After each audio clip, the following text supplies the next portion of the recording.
Minha mãe entrou em êxtase quando pegamos a carta no correio. Ela já tinha decidido que todos os nossos problemas estavam solucionados. Tinham desaparecido para sempre. O grande empecilho em seu plano brilhante era eu. Eu não me considerava uma filha muito desobediente, mas também não era uma santa. Não queria ser da realeza. Não queria ser um. Não queria nem tentar. Escondi-me no meu quarto, o único lugar onde podia fugir do falatório na casa cheia. Procurava um argumento que dobrasse minha mãe, mas até então tudo o que tinha era uma coletânea de opiniões sinceras. Não me parecia que ela fosse dar ouvidos a nenhuma delas.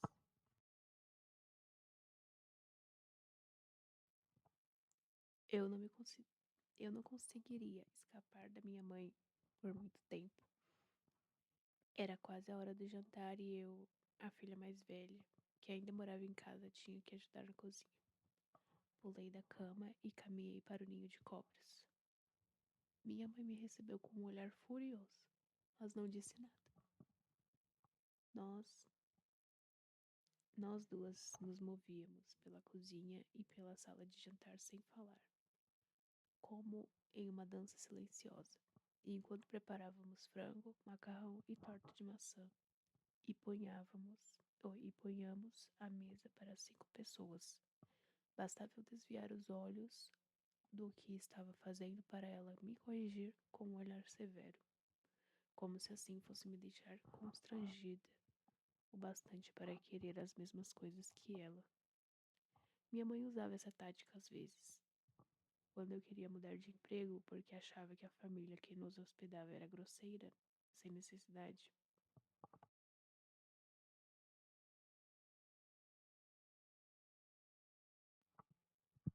Ou quando ela queria que eu fizesse uma faxina pesada porque não tínhamos dinheiro para pagar alguém dos 6 para nos ajudar.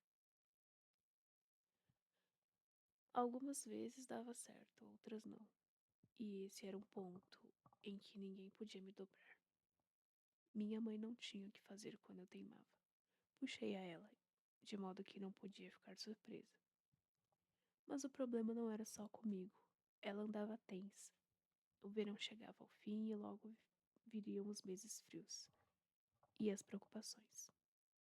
Minha mãe botou a jarra de chá na mesa, com raiva. Fiquei com a boca cheia d'água só de imaginar o chá gelado com limão. Mas eu tinha que esperar. Seria um desperdício tomar meu copo agora e depois ter que beber água no jantar.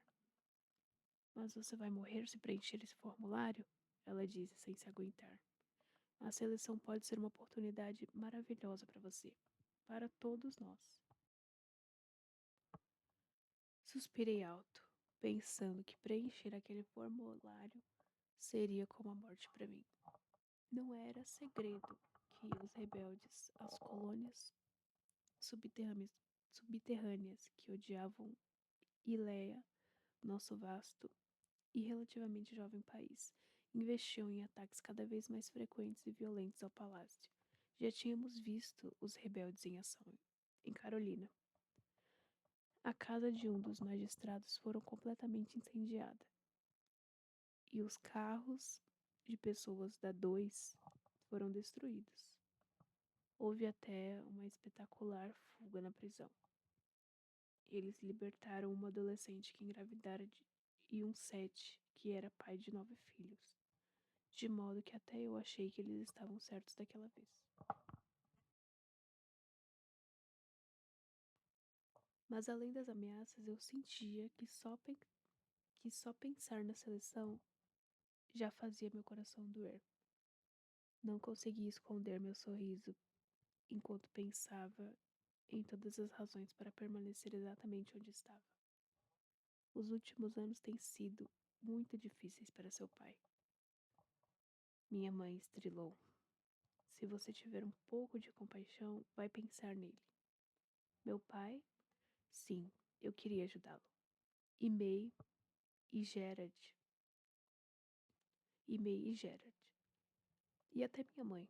Eu não tinha como sorrir diante da maneira como ela expôs a situação. Fazia tempo demais que as coisas não iam bem.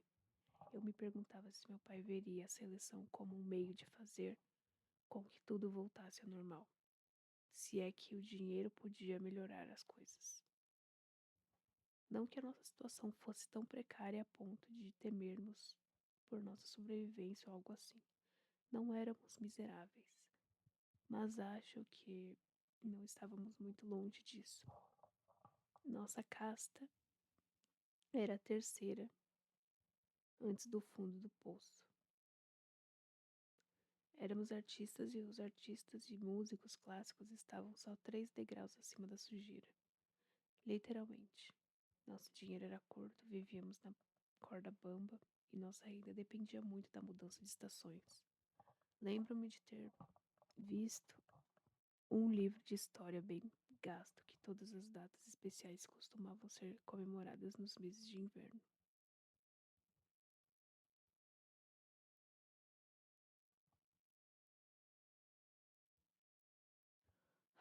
Halloween, Ação de Graças, Natal e Ano Novo, um depois do outro. O Natal ainda era no mesmo dia. Não dá para mudar o aniversário de uma divindade. Mas quando Leia firmou o grande acordo de paz com a China, o ano novo passou para janeiro ou fevereiro, dependendo da lua. Todas as comemorações de ação de graças e do dia da independência da nossa metade do mundo foram reunidas na festa da gratidão, realizada no verão. Era tempo de celebrar a formação de Ilé, de nós alegrar por ainda existirmos. Eu não sabia o que era Halloween, simplesmente desapareceu. Assim, pelo menos 3 vezes ao ano, a família inteira tinha emprego em tempo integral. Meu pai e May faziam peças de artesanato que os clientes compravam para dar de presente. Minha mãe e eu nos apresentávamos em festas. Eu cantava e ela tocava piano e aceitávamos todo o trabalho possível. Quando eu era mais nova, tinha medo de me apresentar em público, mas agora tratava de entrar no clima da música de fundo. Assim éramos aos olhos de quem nos empregava. Estávamos ali para ser ouvidos, não vistos.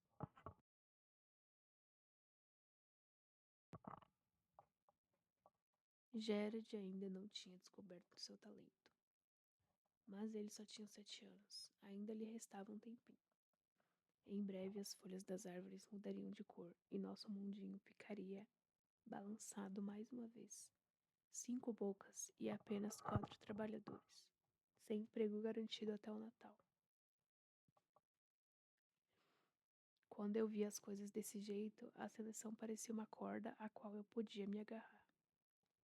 Aquela carta idiota talvez me tirasse do fundo do poço, e então eu poderia puxar minha família comigo. E eu observava minha mãe. Para umas 5, ela até que estava bem robusta, o que era estranho. Não era uma glutona, mas também não havia fartura em casa.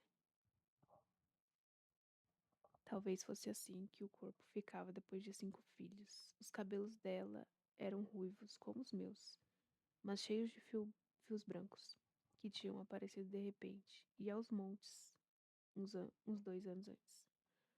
Umas ruguinhas sulcavam o canto dos olhos, embora ainda fosse bastante jovem, e eu podia reparar que ela circulava pela cozinha com as costas curvadas, como se carregasse um peso invisível nos ombros. Eu sabia que minha mãe sentia um grande peso nas costas e sabia que foi por isso que ela passou a tentar me manipular sempre que podia. Já brigávamos bastante sem essa tensão extra. Mas, à medida que o outono vazio se aproximava, ela ficava cada vez mais nervosa. E eu sabia que minha mãe me achava despeitada por não querer nem preencher o formuláriozinho besta. Mas havia coisas importantes, que eu amava. E aquela folha de papel se erguia como um muro entre mim e o que eu queria. Talvez eu quisesse coisas idiotas, ou que não conseguiria alcançar. Mesmo assim, eram coisas minhas. Não estava a fim de sacrificar meus sonhos, independente do quanto minha família fosse importante para mim. Além do mais, já tinha feito bastante por eles. Eu era a filha mais velha, em casa depois que Kiana se casou e Cota foi embora. Assumi novo, assumi o novo papel o mais rápido que pude, dei o meu melhor para ajudar. Estudava em casa nos horários que arranjava entre os ensaios, que tornava a maior parte do dia, já que eu tentava dominar vários instrumentos musicais e aprender a cantar. Mas com a chegada da carta, todos os meus esforços perderam o sentido. Na cabeça da minha mãe, eu já era uma rainha. Se fosse mais esperto, eu teria escondido aquele aviso antes que meu pai, May e Gerard chegassem. Mas minha mãe já o tinha escondido na roupa e o sacou no meio de uma refeição.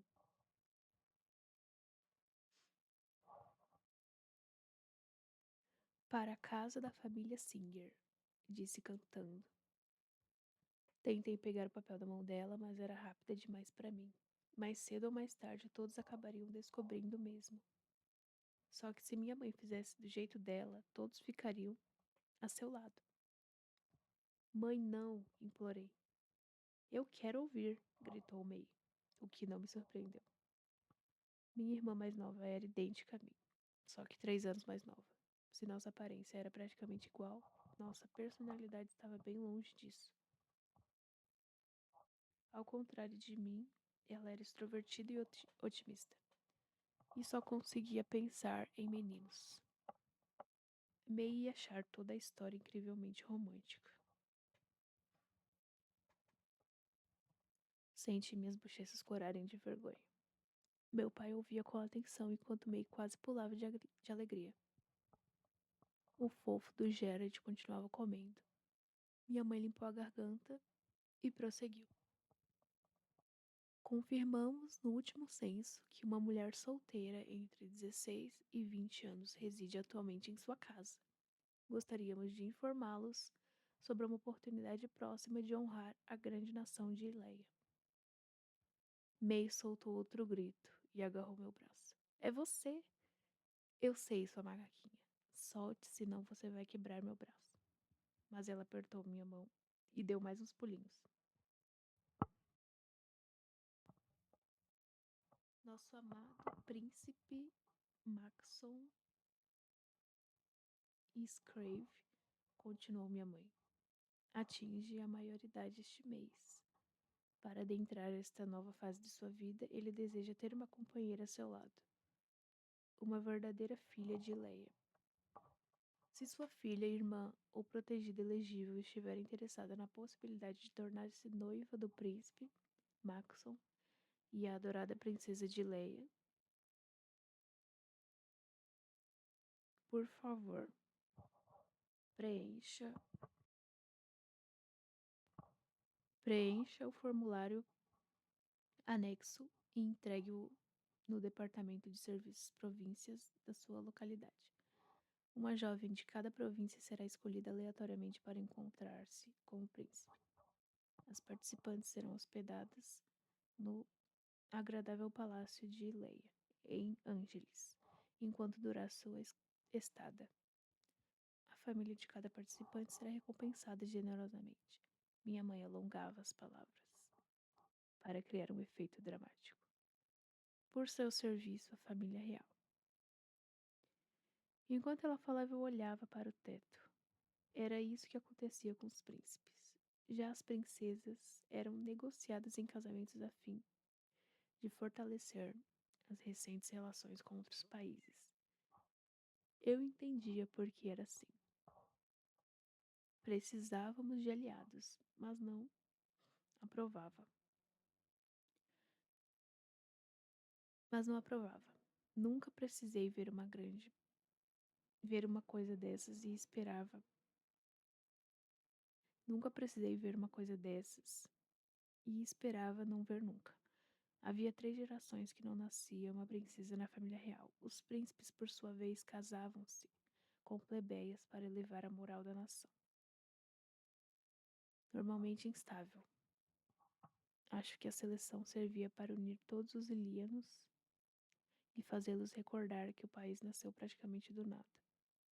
Nenhuma das opções me parecia muito boa, e a ideia de entrar em um concurso que o país inteiro acompanharia só para ver um riquinho snob escolher a moça mais linda e sonsa do grupo para ser o rosto calado e bonito que pareceria ao lado dele na TV era o bastante para me fazer gritar.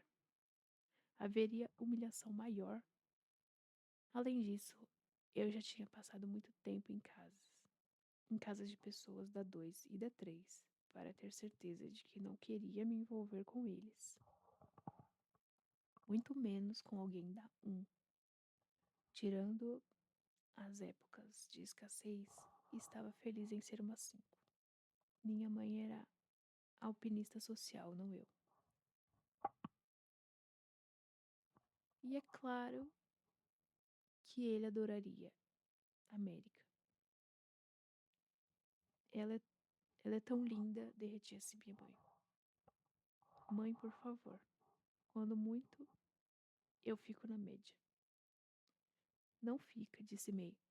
Eu pareço com você e sou linda. Ela deu um sorriso tão largo que não pude deixar de rir. E o argumento era válido. May era mesmo linda. Mas ela era mais que um rostinho bonito. Tinha mais que um sorriso vencedor e olhos brilhantes. May uma, irradiava uma energia, um entusiasmo que fazia você querer estar onde ela estivesse. May era magnética e eu, sinceramente, não era. Gerard, o que você acha? Você me acha bonita? Perguntei. Todos os olhos caíram sobre o membro mais jovem da família. Não, as meninas são nojentas. Gerard, por favor. Minha mãe soltou um suspiro irritado, mas não muito sincero. Era difícil perder a calma com ele. América, você sabe que é uma menina muito bonita. Se sou tão atraente porque os meninos não me convidam para sair. Ah, eles vêm convidar, mas eu espanto todos. Minhas filhas são bonitas demais para se casar com alguém das 5. Kiana conseguiu um 4 e tenho certeza de que você pode arranjar coisa melhor, ela disse antes de dar um gole no chá.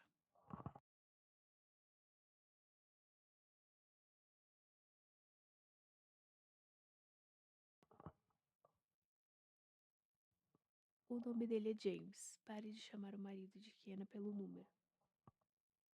E desde quando garotos vêm aqui? Eu ouvi minha própria voz ficar cada vez mais aguda.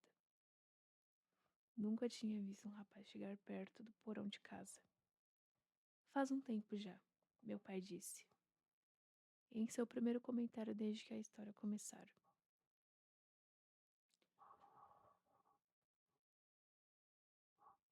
Sua voz tinha uma nota de tristeza e ele olhava firmemente para o copo. Eu estava tentando descobrir o que tanto o perturbava.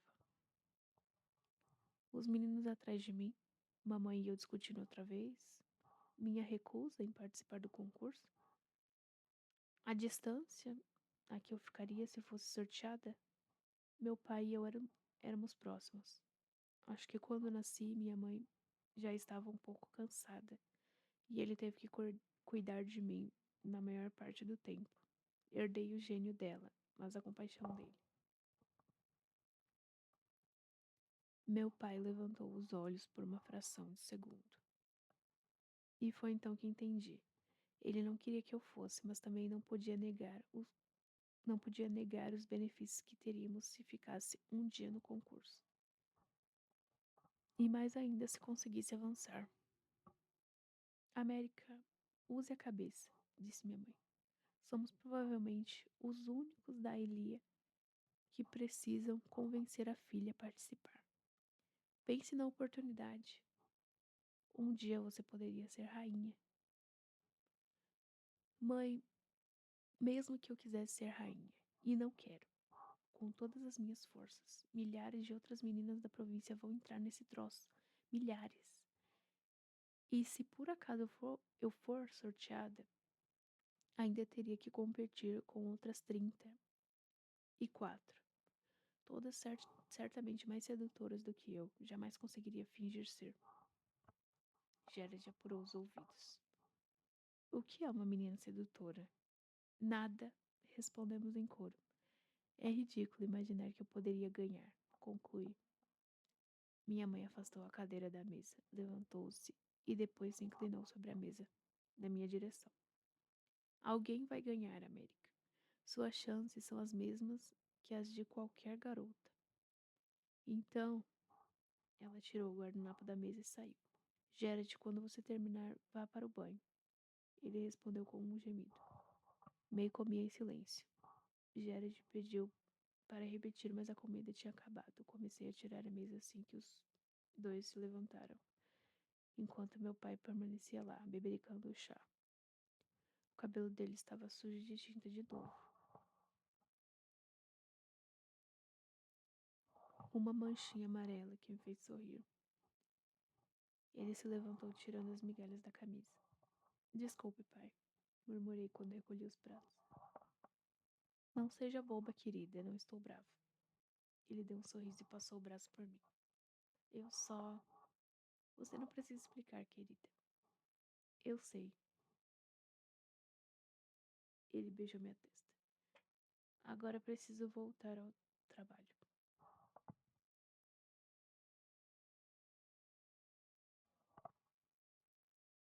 Fui para a cozinha começar a limpeza, cobri meu prato com um guardanapo. Não tinha comido quase nada e escondi na geladeira. No prato dos outros não havia nada além de migalhas. Suspirando, fui para o meu quarto me preparar para dormir. Tudo aquilo tinha me deixado nervosa. Por que minha mãe me pressionava tanto? Ela não era feliz? Não amava meu pai? Isso não era o bastante para ela? Deitada no colchão deformado, eu passava e repassava a seleção na minha cabeça. Acho que tinha suas vantagens. Seria legal comer bem, pelo menos por uns dias. E não havia razão para eu me preocupar. Eu não me apaixonaria pelo príncipe Maxon, pelo que vi no jornal oficial de Lia, nem ia gostar do cara. A meia-noite pareceu demorar uma eternidade para chegar. Havia um espelho na minha porta e antes de sair dei uma olhada no cabelo para ver se estava tão bonito como de manhã. Também passei um pouco de brilho nos lábios para garantir alguma cor no rosto. Minha mãe fazia uma economia bem rígida de maquiagem. Era só para as apresentações ou para sair em público. Mas eu sempre conseguia surrupiar um pouco em noites como essa. Esgueirei-me pela cozinha, fazendo o mínimo de barulho possível. Embrulhei minhas sobras do jantar, um pedaço de pão que estava quase estragando e uma maçã. Era difícil voltar ao quarto a passos tão lentos assim, tão tarde, mas se tivesse feito isso antes, ficaria ansiosa demais. Abri a janela do quarto. Contemplei nosso quadradinho de quintal. A lua quase não tinha luz, e meus olhos precisaram se adaptar para que eu pudesse seguir adiante. Do outro lado do gramado, era possível ver a silhueta da árvore, da casa da árvore, apagada pela noite. Quando éramos mais novos, Cota amarrava lençóis nos galhos para que a árvore parecesse um navio. Ele era o capitão e eu era seu imediato. Meus encargos em geral se resumiam a varrer o convés e preparar a comida. Um monte de terra e galhos socados em uma das panelas da minha mãe. Ele pegava uma colher e comia aquela terra jogando-a por cima do ombro. Isso significava que eu ia ter que varrer mais uma vez o convés, mas eu não me importava. Ficava feliz só de estar no navio ao lado dele.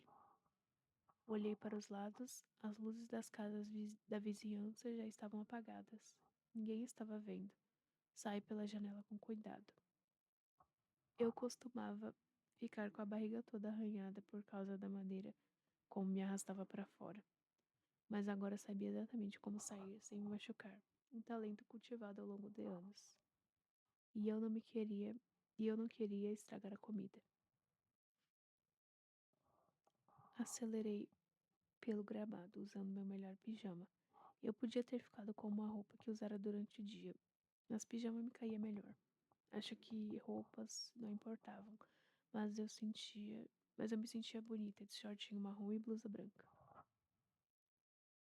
Qualquer um podia escalar com uma mão só e sem dificuldade as ripas pregadas na árvore. Eu também tinha aperfeiçoado essa técnica. Cada degrau era um alívio. Não era uma distância muito grande, mas ali eu tinha a sensação de deixar todos os problemas de casa quilômetros para trás. Ali eu não precisava ser a princesa de ninguém. Eu entrei naquela pequena caixa sabendo que não estava sozinha. Alguém estava do outro lado escondido sob a noite. Minha respiração acelerou. Não pude evitar. Deixei a comida no chão e apertei os olhos para enxergar. A pessoa se mexeu e acendeu um toco de vela. A luz era fraca, ninguém poderia vê-la, mas bastava. Finalmente, o invasor falou, abrindo um sorriso malicioso. E aí, linda?